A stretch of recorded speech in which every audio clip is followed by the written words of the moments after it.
everyone, welcome to another episode of Alternative Perspective with Vivian. My name is Viv, and today we're talking about film. Where do we start? I think I'm just going to start with the beginning of the journey, which started with Nollywood as a child. Growing up, we used to watch a lot of Nigerian movies. Like, these are the movies that shaped my early years from the 2000s when I could really be aware of things. I watched a lot of Nigerian movies with Ramsey, Noah, and Genevieve. I used to ship them together. I watched Power of Love. I watched Super Love. I watched The Breakup. Ramsey was in all these movies of love, and I was not complaining. He was so beautiful, still is a seasoned, refined man today. Oh, God. Anyway, these are the people that I watched. But the things started to change when I went into A-levels and I discovered silent movies. And everyone was like, they would see me watch silent movies during my break time. Obviously, you know, silent movies are black and white as well. And everybody's like, what? That's when I realized that as a society, we really, really shudder at people's differences. And it's such a weird habit. So everybody's like, oh, she's so weird. She's watching black and white movies. And me, I was like, all I'm doing is expressing my individuality. Do people really make people feel bad for being individuals? But I guess they do, because they don't have anything to do with it. So that's what happened with me. When I watched the silent movies, I really love Charlie Chaplin's movies. City Lights will always stand out to me. Buster Keaton came after Charlie Chaplin. There's been a debate who is better, Buster or Charlie. I think the article I read said Buster is better for certain reasons, but I know that I like Charlie better.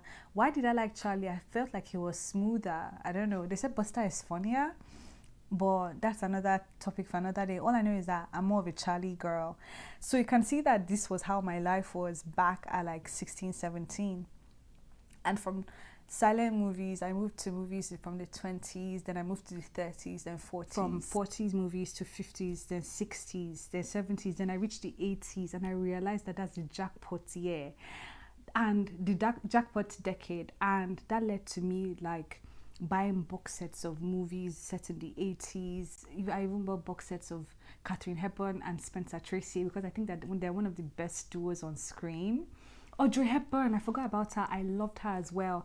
So I was very much a classical old movie girl with a deep love of the 80s because I love the soundtrack. I love movies or films. I love films and I love the soundtrack of films. What can I even say? Like in the 80s, like I had some real 80s movies that I loved. John Hughes was a good one with Pretty in Pink and The Breakfast Club. Those classics.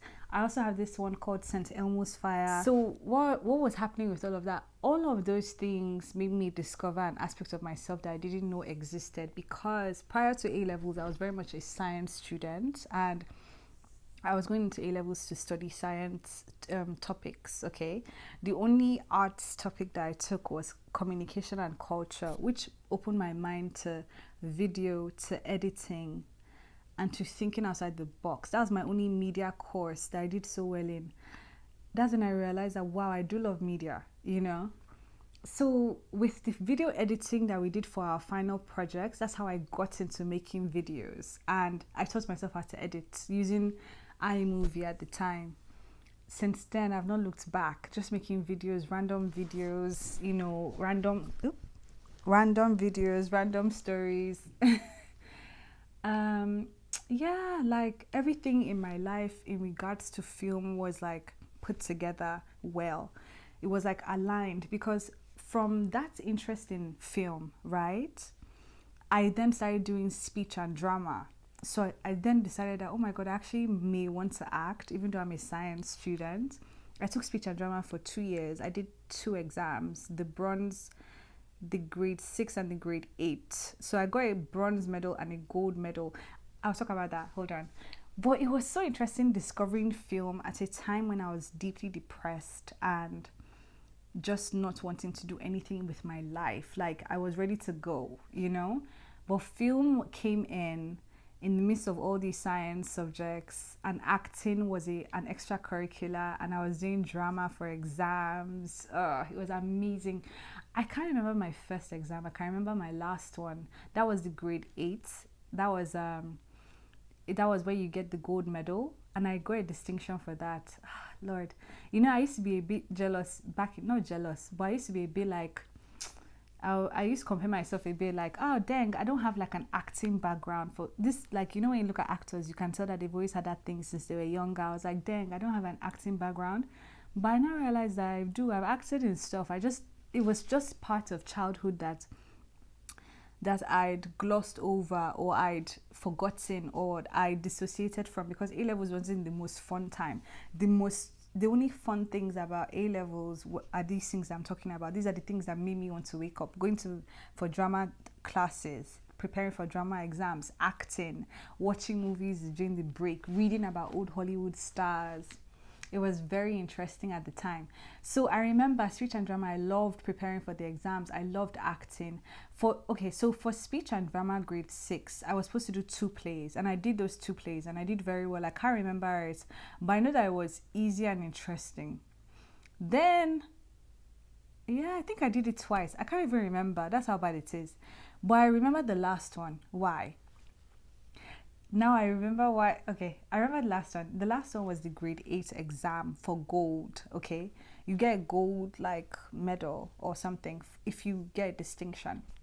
For gold, why is grade 8 is that it's quite intense. Obviously, you do 3 plays, one modern play, one very traditional play, and one play that you can of your choice. So I had one play in which I was a prostitute that was a time traveler as well. I had another play which was set in 18th century or 17th century. It's called A Doll's House, which is very popular. It was very popular at the time, A Doll's House. And then I had this play, Cat on a Hot Tin Roof, by with Elizabeth Taylor and Paul Newman. They played the movie. So that movie was released, I'm thinking 1954, 1956. So that was my culture at the time. You understand? So I had to do these 3 plays. I had to read the books. I had to make sure that I did the books. My teacher was like, you're not just doing the lines, you have to read the book to understand the character. I was like, wow. So I had to read 3 books, right? And it was amazing. And then after that, so I acted 3 different plays. Lord, this is the first time I'm recalling it, and it's making me feel so like cool because it was really fun. I remember how it was. So I acted the traditional. I had to change my accent, by the way. There was one where I did a Cockney accent, I think. I had to do that accent. I had to do an very English Victorian accent, and then a Southern accent. That's when I learned to do my Southern accent for Cat on a Hot Tin Roof.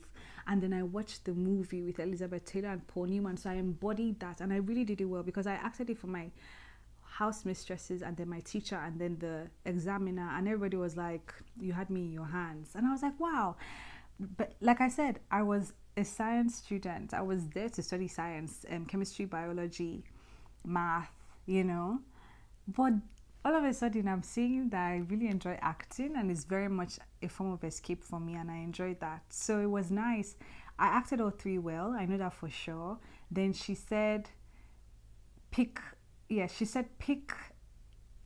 one of these plays that you've acted out of for me to ask you questions on. Of course, I picked Cat on a Hot Tin Roof. I'd already watched that movie 4 or 5 times already. I'd already mastered the Southern accent. I knew how to move. What? And bear in mind that as that was happening, or as I was becoming that person, I didn't know that I could act. I didn't know that that was something that could happen. I didn't even know that was a thing for me. I was just being. It was nice to hear them say that I was very, very like convincing. I used to I held like their interest and all of that. Surprising. So then she asked me questions about Cat on the Hot Tin Roof. She said that I saw that you really enjoyed playing this character. I was like, yeah. She asked me different questions about it. She asked me, no, you're really supposed to know about your character. She asked me in-depth questions, character analysis, all these kind of things about the plot, the feelings. I'd watched that movie so many times. I'd read that book enough times. I knew what it was about. And yeah, I got a distinction. And that made me feel so proud. I don't even know where my award is. But obviously, when you win a medal, you keep it in your heart regardless. So that happened. And that was nice. What happened afterwards was that I now realized that I really did have a deep love for film. I was still watching my Nigerian movies, but I was watching the old Hollywood movies more, and the 80s movies and all these older movies. Like, I just feel like it reached a year where I was like, the movies after this year are not that nice. I'm very nostalgic, Sha. So then it was time to go to university, and I was like, I want to study film. I want to study film. I want to study film. No, you cannot study film. You cannot study film. You have to study something that will bring you money. What did I study instead? Honestly, I did love my science still. I'd always been a science person.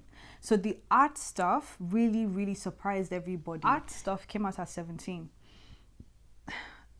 All of beyond that or before that, it was all science, science, science. I loved science. I talked about it all the time. I wouldn't even trade studying science because arts and humanities comes very easy to me. Yeah. So I can be self-learner. I'm more of a self-learner now as an adult anyway. So point being is that I was more of a science person, and at 17 it's kind of like I just discovered a whole new aspect of myself. I started writing poetry, and then I moved to short stories. I'd always liked music. I'd always written music written songs when I was younger. So consistently. And when I reached at 17, I don't know what happened. All of a sudden I wanted a camera. All of a sudden I was producing music by myself. I was acting, and I just wanted to immerse myself in art. I could not imagine doing anything else, literally. So when university came, I want to do film, and they were like, no, you have to study something that brings money. So while doing chemical engineering, I did photography and other art things on the side, right? I still continue with the art stuff. If I'm not watching Nollywood movies on Iroko TV, I'm watching old Hollywood movies on YouTube or on a link. This was how I was balancing it. And the thing is, there was this list of old movies. I still have it that I had to watch. I was watching old movies left, right, and center, and I'll put it on my Snapchat so people would see. Like, that's how it was for me. Like, look at the movie I'm watching. It's an old Hollywood movie. Look at the movie I'm watching. It's a Nollywood movie. I was that person that did just that. Was watching Nollywood, like drinking it all in on Iroko TV. Then after Iroko TV, I would watch it on Ibaka TV. I was all about Nollywood, right? Movies upon movies upon movies upon movies upon movies. Then I finished my first degree, and I went in for a master's. I started to go for all these what they call it, film festivals. They had a lot of film festivals going on in that particular year where I had moved to a new city. So there was CEO, there was Green White Green. In fact, this was the most consistent film festivals we had in the month of October. It was so nice, actually. It was so nice. It was so nice. We're gisting, talking. And I just felt like, this is my life, actually. Film. This is my life. It felt real. It felt true. Yeah, I won't forget that. So that was 2017, right? The next premiere that I went for was the 76 premiere, where they said that it took 10 years to make that movie. 76 is a movie with Ramsey Noah, Rita Dominic, and Daniel K. Daniel. Oh my days. Do you know what it's like to be a fan? No, I don't want to say fan, because I know what fans are. Do you know what it's like to be a supporter of a certain actor for a long time, since childhood, since we were young, and finally you go for a premiere and you see him and you take a picture with him? That's what happened with me and Ramsey. I would never forget that day. Ramsey was so nice, so sweet, so cute. I still have that picture, and thank you, God. Look, I said to myself that it's okay that the other pictures were lost. That's fine. The real one is me and Ramsey, and that Ramsey picture is still on my phone to today. When I moved back to Nigeria 4-5 years ago, it's like everything went up a notch. What does that mean? I found myself invited to film premieres. Maybe I knew this person who knew this. Maybe I knew this person that had tickets and wanted me to come with my friend. But we were attending premieres a lot. And what did I love? Just watching the film, because that's really why I was there. But seeing the hustle and bustle of the stars. I think for me, is less about the interacting with the stars on a personal level and more about admiring the work. That's why for me, I've now realized that even when I've seen international stars next to me, for example, there's a time when Rihanna and I were on the same line. She was right next to me with her manager, and we are walking. I didn't say anything. I love Rihanna. I sent her love to my heart, my energy. Another person that I saw was yes, I was just sharing the story with my friend. There's a time when I went for yoga class and I saw one of the actresses that I love, Helena Bonham Carter, right in front of me. We're in the same class. We're doing yoga. I was like, wow, Helena is right here. Okay, like I didn't go up to her. My point is that these premieres made me normalize that this is something that I have access to, and this is something that comes naturally to me. Just enjoy it. We went for Blink Equation's premiere. We went for a friend's premiere. I don't want to Guardians of something. I don't want to spoil the name. I went for a friend's premiere. Point is that it was natural. My point is that it was part of things like film has always been naturally part of my life, which makes it clear that when something is for you, you don't even have to force. It's just going to naturally occur, you know? Then all of a sudden, like when I created my sixth or seventh Instagram account, because I'm an Instagram hopper, when I created my seventh Instagram account, I just started to use it to vocalize my love for Nollywood actors and directors. I would comment on their page and their comments. I'm like, yes, yes, auntie, I genuinely love the Nollywood, like the array of actors. I like to see them win. I like to see them grow. In fact, the way I even talk about them is like we're related because I've just been watching a lot of them for the longest time. There's these subtle things show that you're part of this. It's beautiful. I genuinely like even when I said that you're part of this, I almost cried. It's an emotional thing. It's an emotional thing. This whole and the love is like I like that it's a love that doesn't really have to be in people's faces or I just show love from where I am. I genuinely do love these people. I've watched them for a while. I remember when and I was sharing this on Twitter actually. I remember when this girl, what's her name? Sorry, I'm the girl that I'm referring to. I remember when I was watching their free festival online. Their free. I was watching it through Instagram posts and stories because obviously I was not in the country at the time. So I was like, wow, Afrif, you guys really need to make things online for people. But I remember for Afrif, Ijoma Ago and Kelechi Udegbe won Best Actor and Best Actress. And I remember because I've watched their movies. I've watched the first movie that they acted in together. And I think that was their first movie overall for themselves. But one thing I want to tell you is that people know me. The people that know me know that me, I love my Nollywood people. Like genuinely, like these are like my relatives from afar. Because why did I put a poem? I made a post. No, three things. Kelechi and Ijoma had won Best Actor and Best Actress, and I loved them both. I saw them in the movie Love in a Time of Kekes for the first time, and I followed their careers individually, right? So it was nice to see them come together not come together, but it was nice to see it all come together full circle. It made me so happy. Why did I make a post with a poem? I put a poem there. I said that we have entered victory. The poem I'd already written it right, but it matched the vibe of them winning. Oh more. I put so many pictures of them on the post. I said, God bless you. I'm so happy and so thankful. Love in a time of kekes. Look at us now. And honestly, that's how I am with my Nollywood people, and they should love back. I was, in fact, if I didn't expect it, but when they did, I was really happy.